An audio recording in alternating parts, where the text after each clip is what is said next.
Hey, this is a tutorial that will cover role expressions in Sophie's dice, as well as how to save them and how to incorporate user values in them. A role expression is just, you type the name of the dice that you want, a D5 for example, which is a rare one, which I meant to say D6. You can say 3D6 to roll 3 of them, and you can incorporate maths, so 3D6 plus 4. It calculates it for you. 3d6 plus 4 plus d20 plus 3d8, and just drop the lowest one, and it'll do it all for you. That's what role expressions are mostly about. You can also roll custom dice that exist within your dice bags.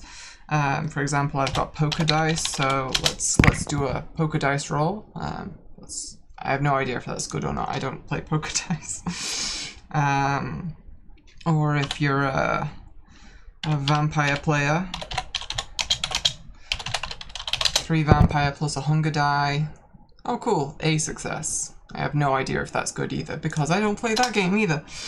But that's the idea. Let's roll a healing potion. That's an okay one. So that's how role expressions work. There's a full explanation of the notation that you can use in the documentation, but for the most part, if a game says roll this, you can just type that in and it will work. So if I want to save this is my healing potion roll. I can save it by clicking this button here.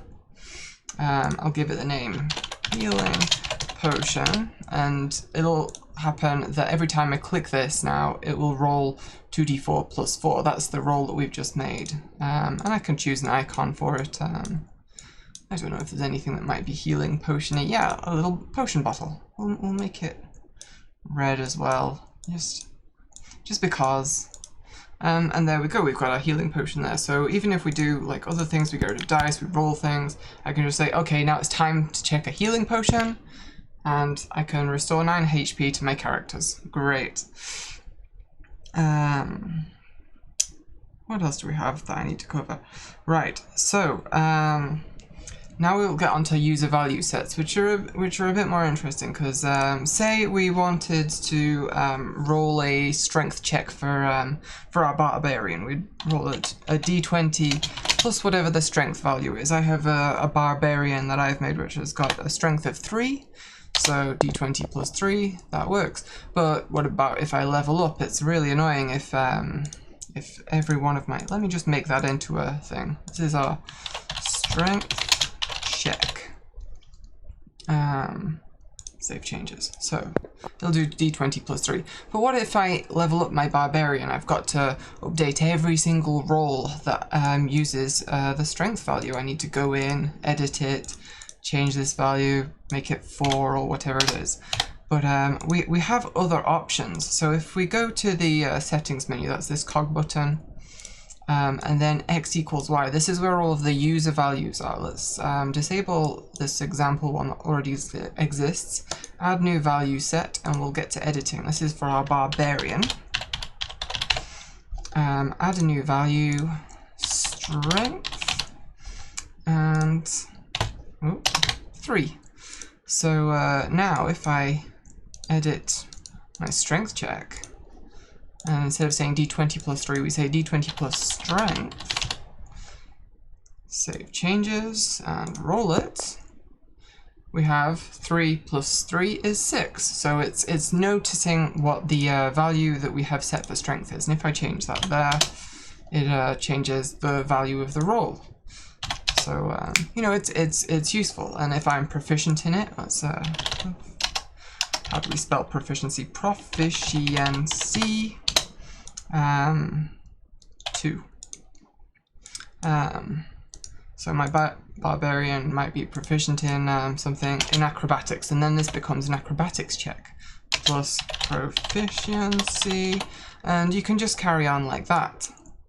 There we go. Very nice check.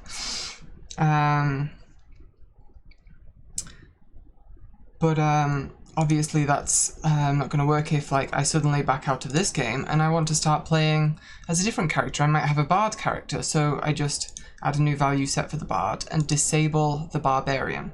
But to know which one is being used, let's add strength to this thing as well. So strength, and my bard has got is kind of puny, so -1 to strength.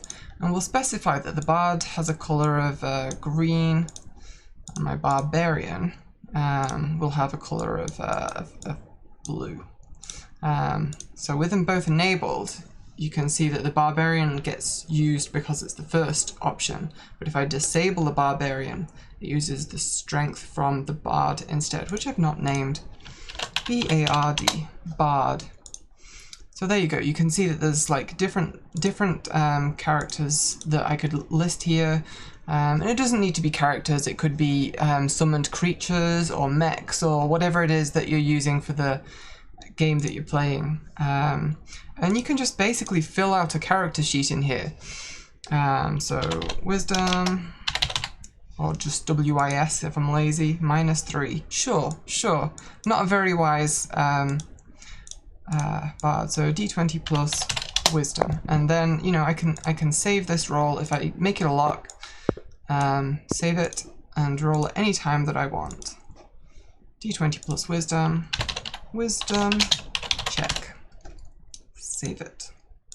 So there you go. That's a basic introduction to role expressions and how to incorporate user values. And of course you can move these saved role expressions anywhere you want in your dice bags. So if I wanted it, my healing potions over here, you can do that. You could make a dice bag full of rolls for ability checks, full of item usage, full of spells, different things that you use commonly. You can just organize it all, as well as making custom dice for your characters as well. It's worth remembering that role expressions will use whichever is the nearest dice available. So if I make, let's make a new dice bag with a standard set of D&D dice, create a bag. So it's using these here. If I roll my D20 plus wisdom now, it rolls the D20 from this bag. But if I move to a different bag and roll the same expression, it uses the different D20. So role expressions will use whichever dice are basically closest to the bag that you currently have selected. These are pretty. I like metallic dice. Anyway, that's the explanation. I hope that's useful to you. Bye.